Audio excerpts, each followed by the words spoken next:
अंतरिक्ष उस स्थल को कहते हैं जो चाँद, सितारों और पृथ्वी तथा सूर्य के बीच होता है। आज हम विज्ञान के युग में प्रवेश कर चुके हैं। आखिर मनुष्य ने वैज्ञानिक खोजों से अंतरिक्ष पर भी अधिकार कर लिया है।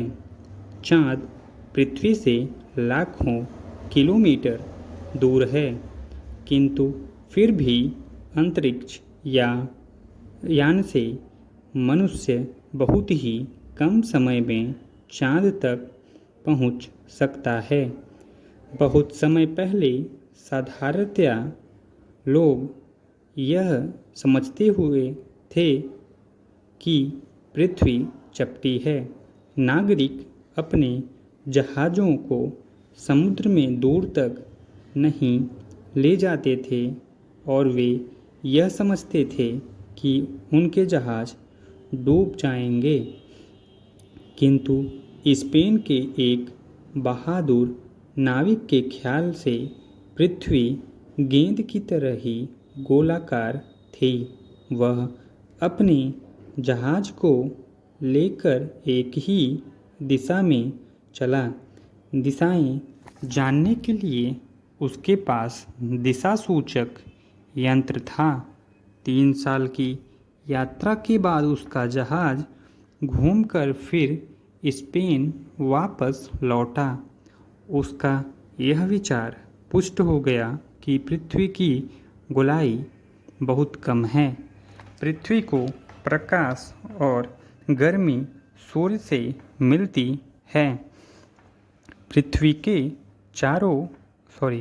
के सूर्य के चक्कर काटने के कारण दिन रात होते हैं। हमें सूर्य पश्चिम की ओर जाता दिखाई देता है, लेकिन वास्तव में ऐसा नहीं है। पृथ्वी अपनी धुरी पर पश्चिम से पूर्व की ओर चक्कर लगाती है। इसी कारण सूर्य पश्चिम में छिपता दिखाई देता है।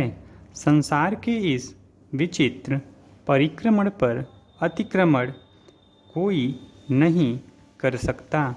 प्रकृति ने सोच विचार करके ही मनुष्य के हाथ में पृथ्वी का नियंत्रण न सौंपकर इस तथ्य की पुष्टि की है कि मानव निष्पक्ष रूप से नियंत्रण नहीं कर सकता। ईश्वरीय शक्ति विकेंद्रित नहीं होती। उसका शासन एक छत्र और नियंत्रित होता है।